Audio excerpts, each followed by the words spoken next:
이전에 초대교회의 그 성장, 그 성숙, 아름다운 모습들을 저희들이 살펴보았습니다. 이제는 교회의 핍박과 시련이 시작되어 있습니다.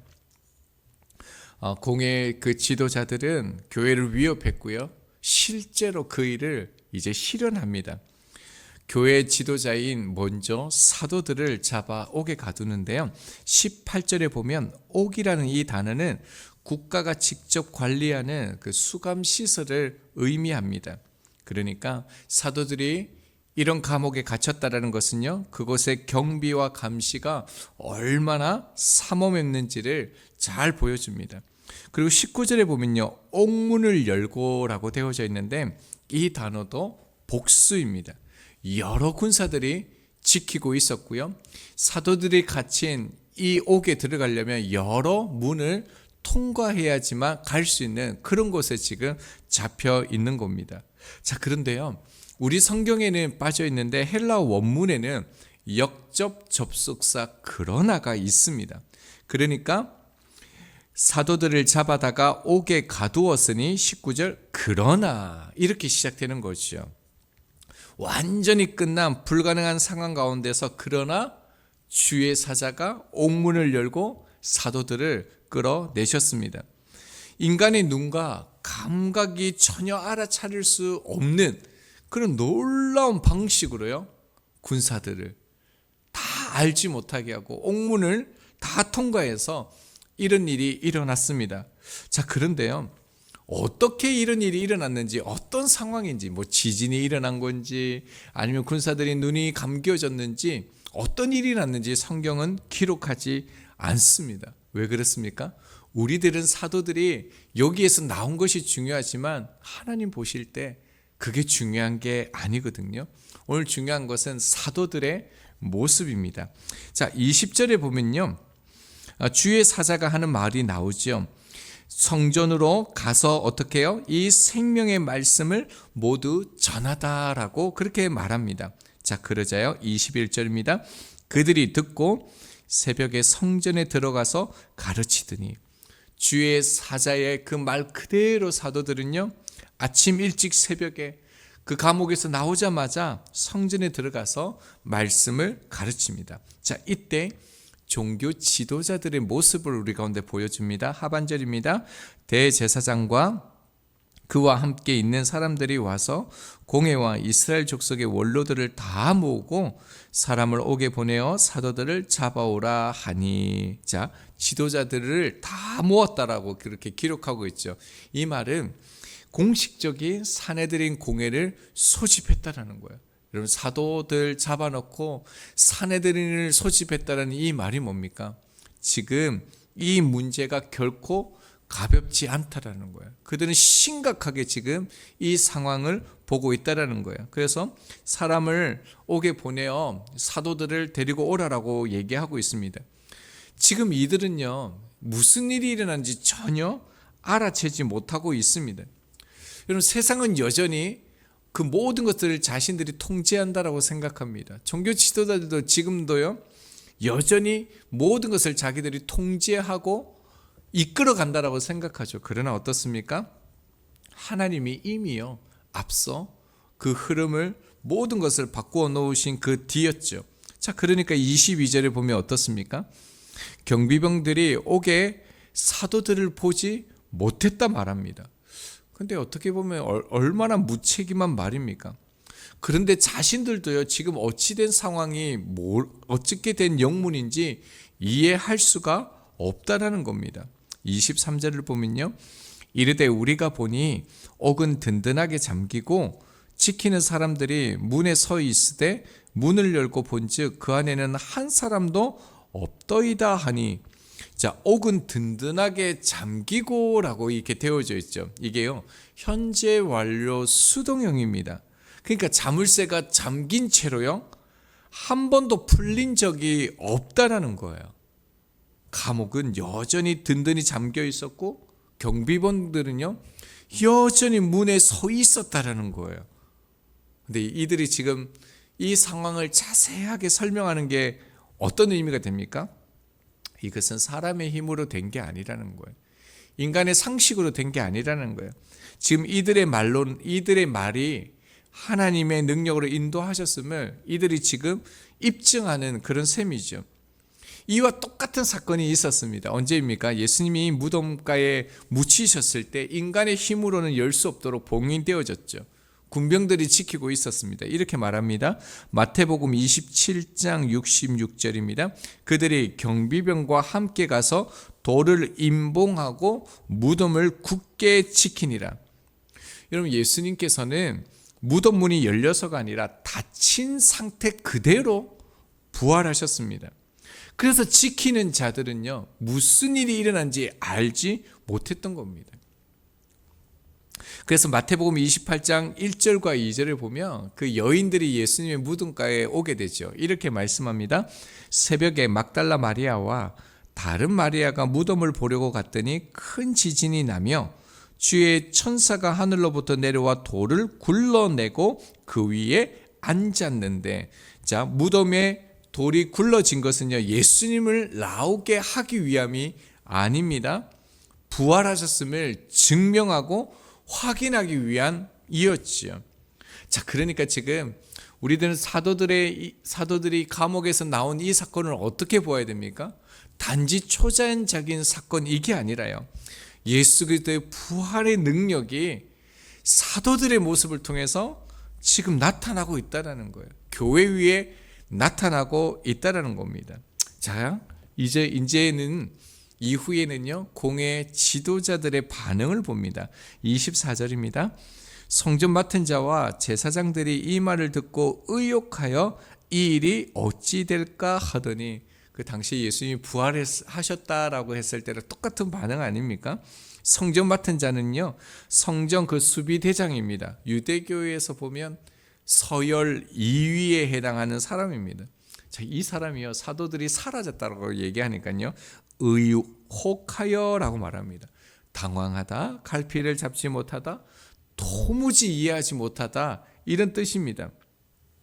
지금 공회 그 지도자들이요, 경비병에게 책임을 물어야 되잖아요. 어떻게 너희들이 이럴 수가 있냐, 어떻게 이런 일이 일어날 수 있느냐, 이렇게 책임을 물어야 되는데요, 지금 공회 지도자들도요, 어떻게 할 수가 없는 거예요. 그래서요, 뭐라고 얘기합니까? 하반절에 보면 이 일이 어찌 될까 하더니, 그러니까 하나님의 그 개입이 아니고서는 설명할 수 없는 사건임을 그들이 지금 인정하고 있는 거예요. 믿음으로 받아들이지는 않았지만 그렇다고 해서 부정해서 덮어버릴 수도 없는 것이죠. 자, 그러다가요, 25절에 보면요, 사람이 와서 알리되 보셔서 옥에 가두었던 사람들이 성전에 서서 백성을 가르치더나 하니, 이들이 지금 어알이 벙벙해가지고 어떻게 해야 될지 모르는 상황에 있었던 거예요. 그런데 한 사람이 와서 뭐라고 얘기합니까? 사도들이 도망치지 않고요, 가장 공개적인 장소인 성전에서요, 그것도 서서 담대히 백성을 가르치고 있다라는 거예요. 사실 이 상황은요, 이 공회 지도자들에게 극도로 난처한 상황을 만들어 버립니다. 이 탈옥수들이 도망갔다라고 그러면 오히려 그 당위성이 생기는데 오히려 더 당당하게 지금 말씀을 가르치고 있다라는 거예요. 자, 그래서요, 26절에 보면 어떻게 합니까? 성전 맡은 자가 부하들과 같이 가서 그들을 잡아왔으나 강제로 못하면 백성들이 돌로 칠까 두려워함이더라 말합니다. 자, 잡아왔대요, 다시. 자, 그런데 어떻게 해요? 강제로 체포해서 데리고 온 의미가 아니에요. 이 잡아왔으나 이 단어는요, 원문을 보면요, 조심스럽게 마찰하지 않고 데리고 왔다라는 거예요. 꼭 모시고 온 것처럼 그렇게 지금 사도들을 다시 데리고 왔다라는 겁니다. 그 이유를 성경은 분명히 말합니다. 두려워함이더라. 이 단어가 뭐냐면요, 아직도 두려워하다, 계속해서 두려움을 가지고 있다라는 단어예요. 지금 경비병들조차, 군사들조차요, 지금 감옥에서 일어난 이 사건으로 말미암아서요, 하나님의 능력 앞에 두려움에 서 있었다라는 거예요. 자, 그리고 난 후에요, 27절을 보면 대제사장이 사도들을 공회에 세우고 이제 신문하게 되어집니다. 근데 그 신문의 내용이 무엇입니까? 28절에 보면요, 이르되 우리가 이 이름으로 사람을 가르치지 말라고 언금하였을 때 왜 지난번에 너희에게 그 예수의 복음을 전하지 말라라고 하지 않았느냐? 가르쳤을 때 가만히 두지 않겠다, 죽이겠다, 이 경고였죠. 자, 그런데도 어떻게 해요? 왜 성전에서 가르쳤냐라고 묻는 것입니다. 그리고 예수의 복음을 가르치자 온 예루살렘에 그 가르침으로 가득 찼다라는 거예요. 자, 그리고 난 다음에요, 하반절에 보면 너희 가르침을 예루살렘에 가득하게 하니 이 사람의 피를 우리에게로 돌리고자 함이로다라고 말합니다. 자, 대제사장이 말하는 이 사람이 무엇입니까? 예수 그리스도죠. 그러니까 자신들이 예수 그리스도를 고발하여서 판결해서 죽이게 했는데 이들이 말하는 건 뭐예요? 자신들의 악행을 시인하지 않는 거예요. 우리가 그렇게 하지 않았다라는 겁니다. 그러니까 지금 사실은 종교 지도자들의 모습을 딱 보면요, 너희들이 우리를 해하려고 하는 거 아니냐? 우리가 너희의 스승을 죽였으니까 너희가 그것을 빌미로 복수하려고 폭동을 일으켜서 권력을 잡으려고 하는 것이 아니냐, 이렇게 지금 해석하고 있는 거 아니겠습니까? 자, 이런 상황이 지금 본문인데, 오늘 본문에서 우리가 주의 깊게 보아야 될 것은 사실은 하나님께서 보호하는 방식, 이것보다 어떻게 감옥에서 나왔냐 이런 것보다요, 사도들의 모습이라는 겁니다. 지금 초대교회 사도들이 정말 주님을 닮아서요, 이제는 자신을 위한 인생이 아니라 정말 타인을 위한 인생을 살아가고 있는 모습을 우리가 발견할 수 있습니다. 정말 예수님 닮아가는 그런 모습을 발견할 수 있는데요, 19절에 잡아다가 옥에 가두었다라고 기록되어져 있죠. 원문에는요, 손을 대어 잡아다가 이렇게 기록되어져 있습니다. 그러니까 처음에 잡아갔을 때 19절은요, 폭행이 있었다라는 거예요. 두들겨 팼다라는 거예요. 자, 그런데 26절에는 어떻게 되어져 있습니까? 그렇게 하지 못했다라는 거예요. 손을 대지 못한 거예요. 오히려 어떻게 모시고 왔다고요? 조심스럽게 모시고 왔다라는 거예요. 여러분, 이 말은 뭐냐면 지금 사도들이요, 초대교회가 능력과 힘을 가지고 있었다라는 거예요. 우리가 앞에서 보았던 것처럼 실제로 3,000명, 5,000명 수많은 무리들이 지금 교회로 몰려왔습니다. 교회를 지지하고 있습니다. 그뿐만 아니죠. 병든 자를 위해서 기도하면 병이 떠나가요. 귀신 들린 자에게 기도하면 귀신 들린 자가 떠나가는 일들이 지금 초대교회 안에 일어나고 있습니다. 강력한 교회예요. 지금 예루살렘 지역뿐만 아니라 예루살렘 밖에서도 지금 사람들이 몰려오고 있는 거예요. 이제는 지금 종교 지도자들이 통제할 수 없는, 이미 그 지경이 된 거예요. 강력한 교회죠. 그래서 베드로가 그 군사들이 왔을 때 한마디면 끝나는 거예요. 백성들이요, 일어나라. 이제 하나님의 때가 왔다. 이렇게 얘기 한마디만 하면요, 교회가 움직이면 혁명이 일어나고요, 그 지역을 뒤집을 수 있습니다. 자, 그런데요, 사도들은 그렇게 하지 않았다라는 거예요. 지금 우리가 보았던 것처럼 사도들은요, 아무 저항도 하지 않습니다. 자기들을 잡으러 다시 왔을 때 아무 힘도 쓰지 않는 채요, 너무나 힘없이 무기력하게 끌려갑니다. 여러분, 이게 참 중요한 것 같아요. 그 이유가 무엇입니까? 힘이 있는데 힘을 쓰지 않습니다. 오히려 더 자신을 낮추고 겸손합니다. 왜냐하면 예수님의 십자가의 모습을 본 사람들이기 때문입니다. 여러분, 지금 자세하게 나오지 않지만 이 장면을 보면요, 예수님이 잡히시는 그날 밤과 너무나 같습니다. 십자가에 못 박히시는 예수님의 모습과 너무 같습니다. 예수님이 능력이 있으셨죠. 수많은 사람들이 따라왔지만 정말 오늘 사도들의 모습처럼 아무 힘도 쓰지 않고 저항하지 않은 채 그렇게 무기력하게 끌려갔습니다. 이사야서 53장 7절입니다. 그가 곤욕을 당하여 괴로울 때에도 그의 입을 열지 아니하였으며 마치 도수장으로 끌려가는 어린 양과 털 깎는 자 앞에서 잠잠한 양같이 그의 입을 열지 아니하였도다. 하나님의 아들이신 그분께서요, 큰 능력을 가지고 계심에도 불구하고 가장 무기력한 모습으로 잡혀가셨죠. 여러분, 이 모습을 제자들이 보았습니다. 그리고 제자들은요, 이제 비로소 그 십자가를 통해 하나님의 뜻이 이루어진다라는 사실을 분명하게 보게 된 것입니다. 그래서 사도들은 더 이상요, 자신의 방식대로 자기가 원하는 대로 살지 않는 겁니다. 21절에 그들이 듣고 새벽에 성전에 들어가서 가르치더니, 여러분 그들이요 지금 감옥에 탈출했는데 가장 먼저 그 어디를 갑니까? 자기가 잡힌 그 성전에 갑니다.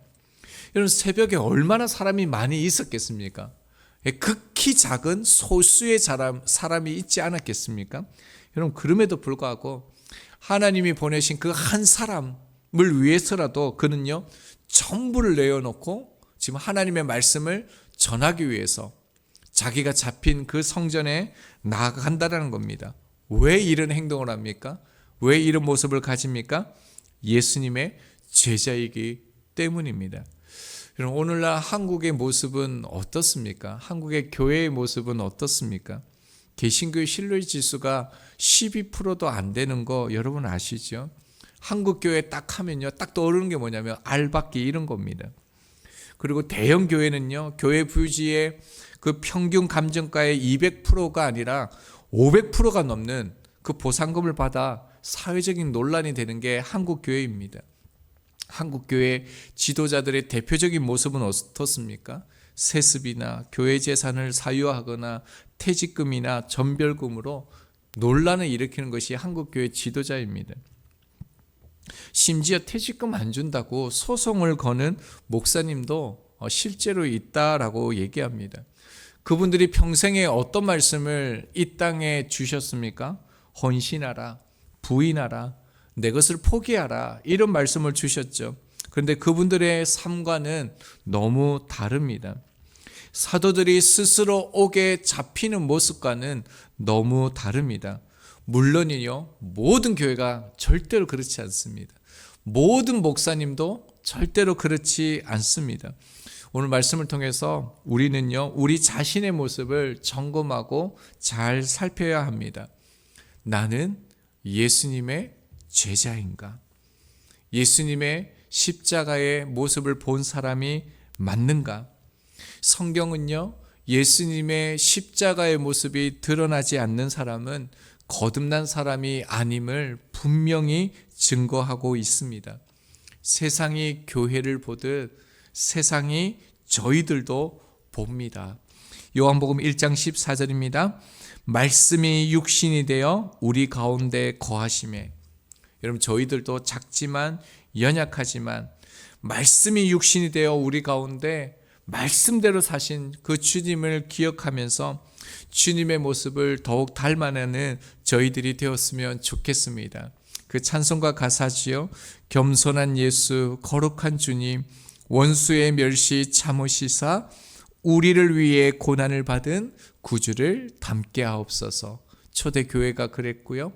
초대교회 사도들이 주님을 따르는 사람들이 이러한 삶을 살았습니다. 이제 저희들의 모습 속에 더욱더 십자가의 모습이 드러나기를 소망합니다. 우리 주신 말씀 19절 20절 읽고 함께 기도하겠습니다.